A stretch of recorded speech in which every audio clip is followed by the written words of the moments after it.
আল্লাহ বলেন, এ গোলাম, আমি আল্লাহ তোমাকে মাটি দিয়ে বানাইলাম। সুম্মা ইযা আনতুম বাশারুন তানতাশিরুন, এরপর তোমাকে সুন্দর করে হায়াত দিলাম।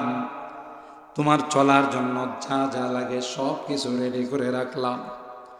এ গোলাম, তুমি দুনিয়াতে যাবে, তোমার জন্য অক্সিজেনের দরকার হবে, বিদ্যুতের দরকার হবে। আমি আল্লাহ কুদরতি ভাবে তোমার জন্য বিদ্যুতের ব্যবস্থা করলাম। সকালবেলা হলে সূর্য উদিত হয়, সন্ধ্যার সময় সে সূর্যটা ডুবে যায়। সারাটা দিন তোমার ডিউটি করে তোমাকে বিদ্যুৎ দেয়। কোনোদিন সূর্য আন্দোলন করে না যে আমার বেতন বোনাস বাড়াই দিতে হবে। তোমার কাছ থেকে কোনোদিন কোনো বিল চাওয়া হয় নাই। সূর্য চলে যায়, বিকালবেলা চন্দ্রকে বলে যাই, ভাই সারাদিন আমি ডিউটি করলাম, তোমার ডিউটি তুমি শুরু করে দাও। সৃষ্টির রহস্য সম্পর্কে আল্লাহ আমাদেরকে কিভাবে সৃষ্টি করেছেন। ওমিন আয়াত, আল্লাহ তাআলা বলেন, আমার কুদরতি নিদর্শনের অন্যতম নিদর্শন হলো আন খালাকাকুম মিন তুরাব, তোমাদেরকে আমি আল্লাহ মাটির দ্বারা বানাইছি। তো মাটির দ্বারা আমাদেরকে আল্লাহ বানাইলেন, আমরা তো বীর্যর দ্বারা বানাই। তো এখানে মুফাসসিরিন কিরাম দুইটা তাফসীর করছেন। খালাকাকুম মিন তুরাব বিখালকি আবিকুম আদামা মিন তুরাব, তোমাদেরকে মাটির দ্বারা বানাইছে মানে তোমরা যার সন্তান তাকে কি দিয়ে বানাইছি। তো বাবা যদি মাটির হয় সন্তান কি নূরের হবে? বাবা যদি মাটির হয় সন্তান কি আগুনের হবে? বাবা যা সন্তানও তা। তো এই হিসাবে আল্লাহ আমাদেরকে বলেন আন খালাকাকুম মিন তুরাব। এক নম্বর তাফসীর হলো বিখালকি আবিকুম আদাম মিন তুরাব। দুই নম্বর তাফসীর হলো যে আল্লাহ আমাদেরকে মাটির দ্বারা বানাইছেন মানে হলো বীর্য দ্বারা আল্লাহ আমাদেরকে সৃষ্টি করেছেন। ইয়াখরুজু মিন বাইনি সুলবি ওয়াত তারাইব, দুই জায়গা থেকে দুইটা বীর্য একটা কুদরতি মেশিনে যায় জমা। সুবহানাল্লাহ কবেন না? মা এবং বাবার মিলনের মাধ্যমে দুইটা বীর্য আল্লাহ তাআলা কুদরতি মেশিনের মধ্যে পাঠান। দুইটা বীর্য দুই জায়গা থেকে বের হয়, মিন বাইনি সুলবি ওয়াত তারাইব। বাবার বীর্যটা বের হয় মেরুদণ্ড থেকে, মার বীর্যটা বের হয় সিনা থেকে। এই দুইটা বীর্যকে আল্লাহ তার কুদরতি মেশিনের মধ্যে একত্রিত করে ওটাকে লাকাদ খালাকনাল ইনসানা মিন সুলালাতিন মিন তিন সুম্মা জাআলনাহু নুতফাতান ফি ক্বারারিম মাকিন। আমরা তো তাফসীর মাহফিলে আসি ঠিক, কিন্তু আসলে তাফসীরুল কোরআন বিল কোরআন, কোরআনের এক আয়াত যদি আরেক আয়াতের তাফসীর করা, এটা হলো সবচেয়ে সেরা তাফসীর। আমরা দেখা গেল যে তাফসীরে ঠিকই আমরা নাম দিই, কিন্তু ইরান তুরান বৈশাখ জ্যৈষ্ঠ আষাঢ় কথা কয়, বিভিন্ন বিষয় নিয়ে আলোচনায় চলে যায়, কোরআনের তাফসীরের সাথে তার ন্যূনতম সম্পর্কও থাকে না। কথা বলেন ঠিক কেনা? এটা তাফসীর নয়। অন্যান্য মাহফিলের মধ্যে আপনি যে কোনো সাবজেক্ট নিয়ে আলোচনা করতে পারেন, কিন্তু তাফসীরে আসলে যে কোনো বিষয় নিয়ে আপনি আলোচনা করেন তার ধারাবাহিক আলোচনা হওয়া উচিত, নাহলে তাফসীরের শান থাকে না, তাফসীরের আজমত থাকে। আর তাফসীরের মধ্যে সবচাইতে শ্রেষ্ঠ তাফসীর হলো তাফসীরুল কোরআন বিল কোরআন। কোরআনের এক আয়াত দিয়ে যদি আরেক আয়াতের তাফসীর করা হয়, এটা হলো সবচাইতে শ্রেষ্ঠ তাফসীর।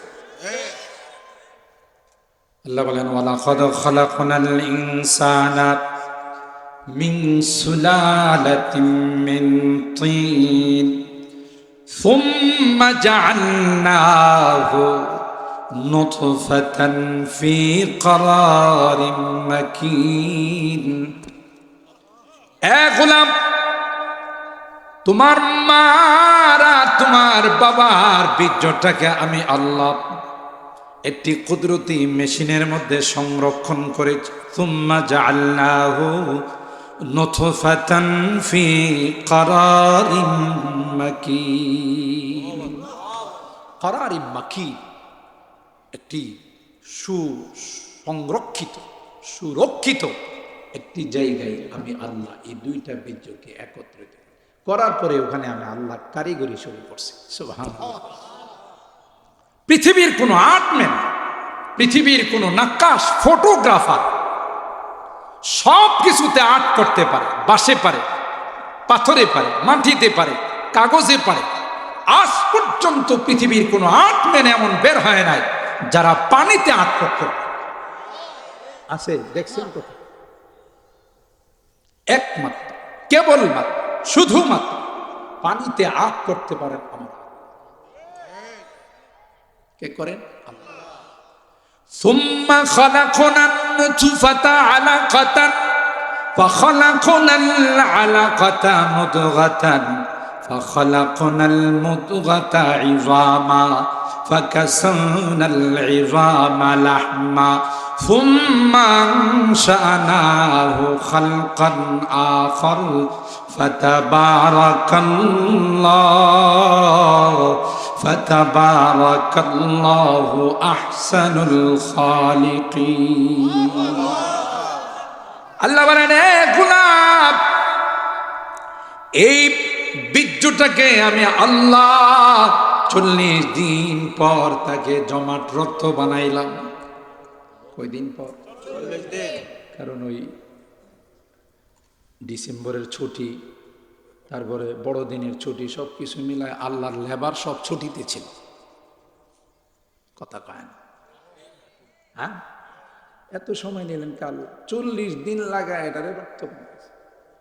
আবার 40 দিন পর এই রক্তটারে কি বানাইছেন? একটা গোশতের টুকরা বানাইছে। এই কথাই আল্লাহ আমি যে আয়াত তিলাওয়াত করেছি সূরা আল মুমিনুন, 40 দিন পর পর আল্লাহ তাআলা তার মধ্যে পরিবর্তন ঘটাইছে। সুবহানাল্লাহ। দুই কারণে। কয় কারণে? দুই কারণে। ফার্সিতে বলা হয় হারছে জুদ বরায় দের না পায়। হঠাৎ করে হলে হঠাৎ করে না, বুঝলেন?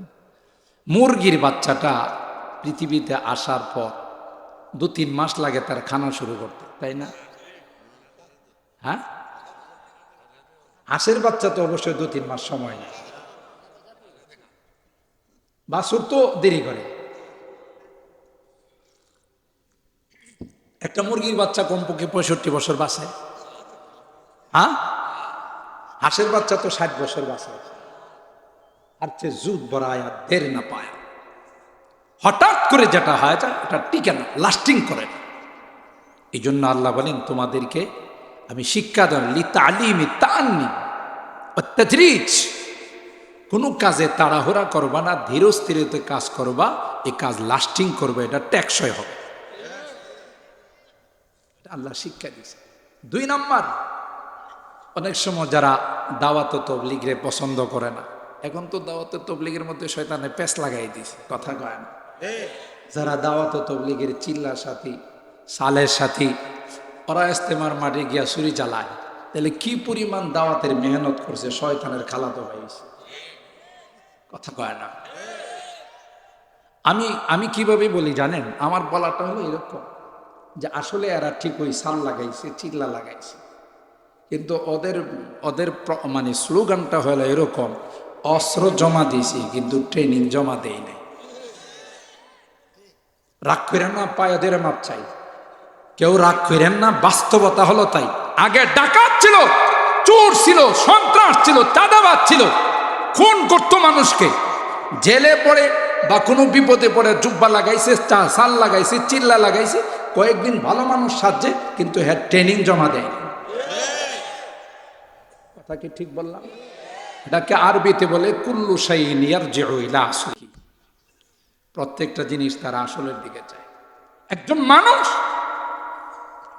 বছর কি বছর দাওয়াত ও তাবলীগের মেহনত করার কি করে আরেকজন মুসলমান ভাইকে ঘুমন্ত অবস্থায়, তাহাজ্জুদরত অবস্থায় তার গলাতে ছুরি চালাইতে পারে, পেটে ছুরি চালাইতে পারে?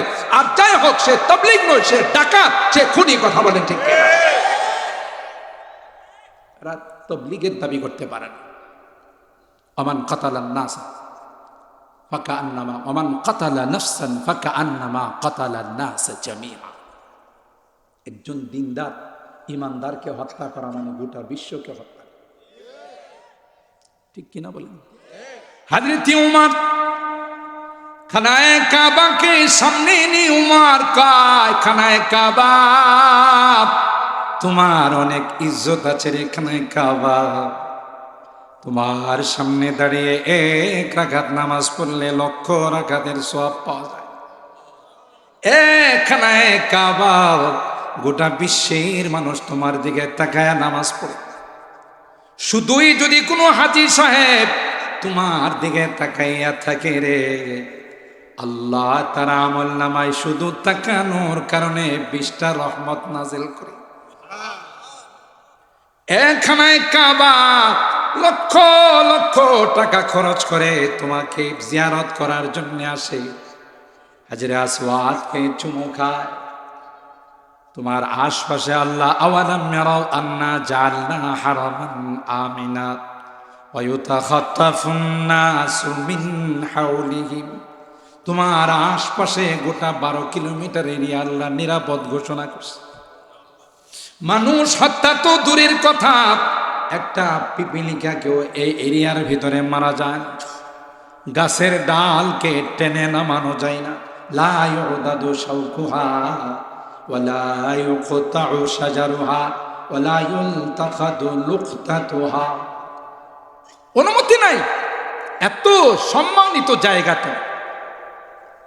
কিন্তু হযরত ওমর বলে, খানায়ে কাবা, রব্বে কাবার কসম করে বলছি রে খানায়ে কাবা, তোমার চাইতে কোটি কোটি গুণ বেশি দামি হলো একজন মুসলমানের রক্ত।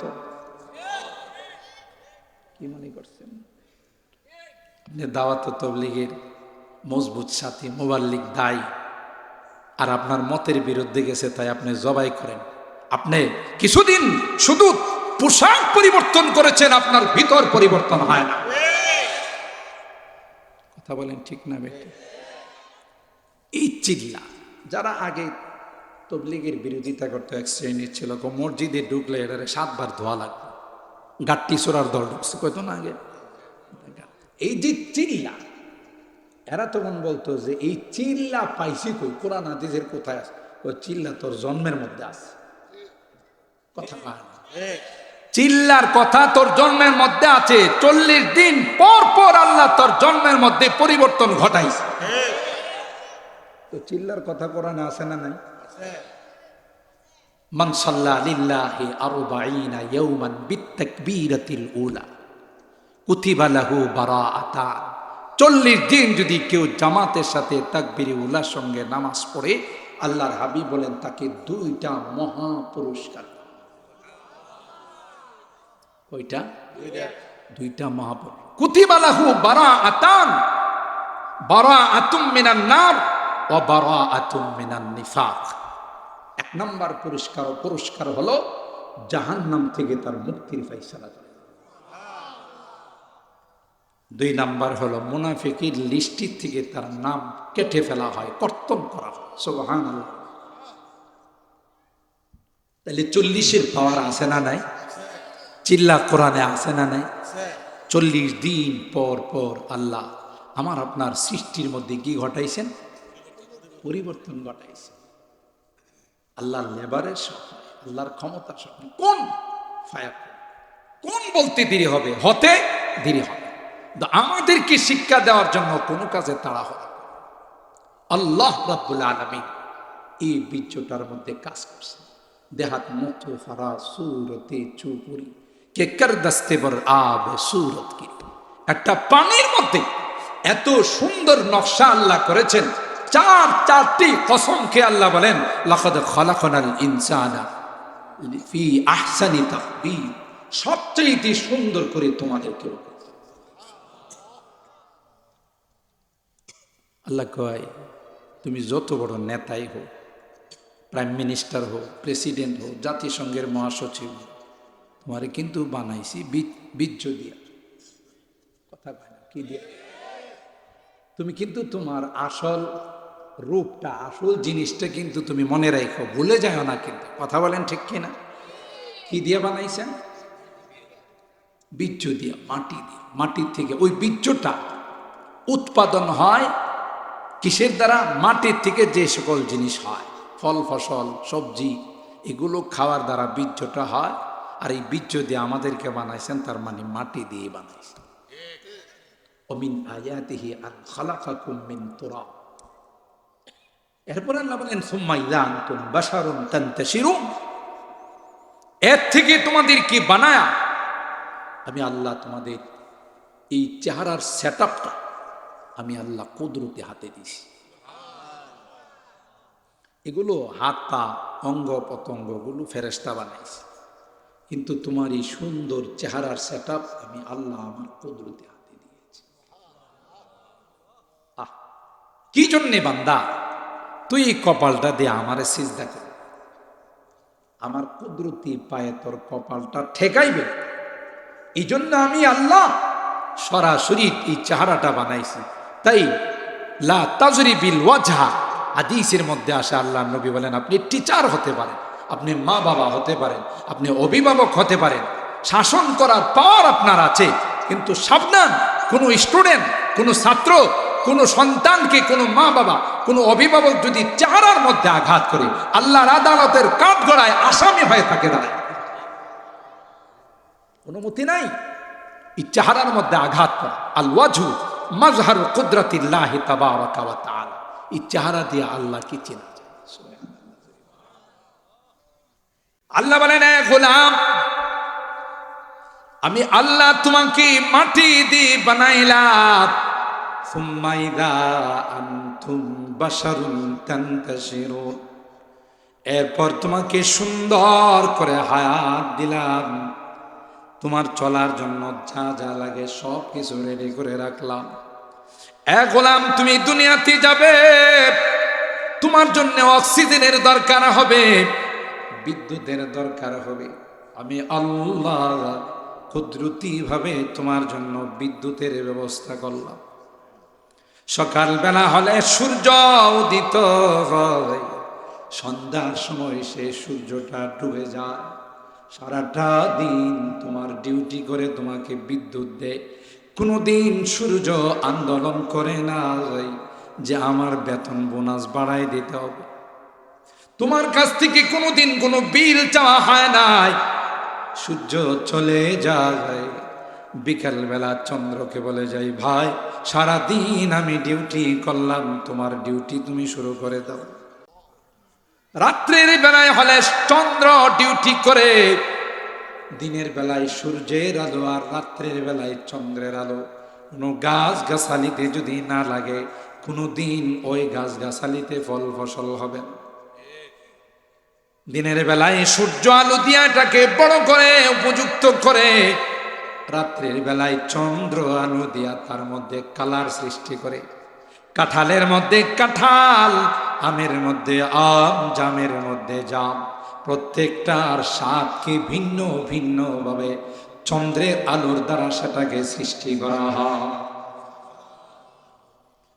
আল্লাহ বলেন আলাম তারাও আন্নাল্লাহা সাখখারা লাকুম মা ফিস সামাওয়াতি ওয়া মা ফিল আরদ ওয়া আসবাগা আলাইকুম নিআমাহু যাহিরাতান ওয়া বাতিনা। তুমি গোটা আমার নিয়ামতের মধ্যে নিমজ্জিত হয়ে আছো রে গোলাম। 10 মাস 10 দিন তোমার মার পেটে আমি তোমাকে লালন পালন করলাম, বাহির থেকে তোমার কোনো খাবার আসে নাই, কথা মার নাভির সঙ্গে তোমার পাইপ দিয়ে কানেকশন বানাই দিলাম, মার রক্তগুলো চুষে চুষে তুমি আস্তে আস্তে বড় হয়েছ। দুনিয়াতে আসলে ওই কানেকশন থাকবে না, দুনিয়াতে আসার পর তুমি কি খাবে? আমি আল্লাহ তোমার মার বুকের মধ্যে তোমার খাবার রেডি করে রাখলাম। আল্লাহু আকবার। আসতে দেরি হয়, তোমার খানা পাইতে তোমার দেরি হয় না, কথা বলেন ঠিক? যেই মার সন্তান হয় না, ওই মার বুকে কোনোদিন দুধ আসে না। যে মার সন্তান হয়, আল্লাহ পাক সন্তানের জন্য আগে ভাগে খাবারের ব্যবস্থা করে রাখে। বৈজ্ঞানিকরা রিসার্চ করে বলেন, পৃথিবীর মধ্যে যারাই যত শিশু খাদ্য আবিষ্কার করেছে, আজ পর্যন্ত মার বুকের দুধের মতো পুষ্টিকর রোগ প্রতিরোধ সম্পন্ন ক্ষমতা সম্পন্ন কোনো খাদ্য, শিশু খাদ্য পৃথিবীর কোনো ফ্যাক্টরি আবিষ্কার করতে পারে না। আবার তারা বলেন মার দুধরা এমন সুন্দর করে আল্লাহ স্টক করেছেন, এমন সুন্দর করে আল্লাহ বানাইছেন, বৈজ্ঞানিকরা কয় এই দুধরাকে টেস্ট করার পরে দেখা গেছে না দুধরা বেশি গরম, না দুধরা একেবারে ঠান্ডা, না বেশি মিষ্টি, না একেবারে পানির মতো সুগন্ধ। কারণ ছোট বাচ্চা মুখে নিবে, দুধরা যদি অতিরিক্ত গরম হয় তার জিহ্বাটা পড়ে যাবে, আবার যদি ঠান্ডা হয় নিউমোনিয়া হয়ে যাবে।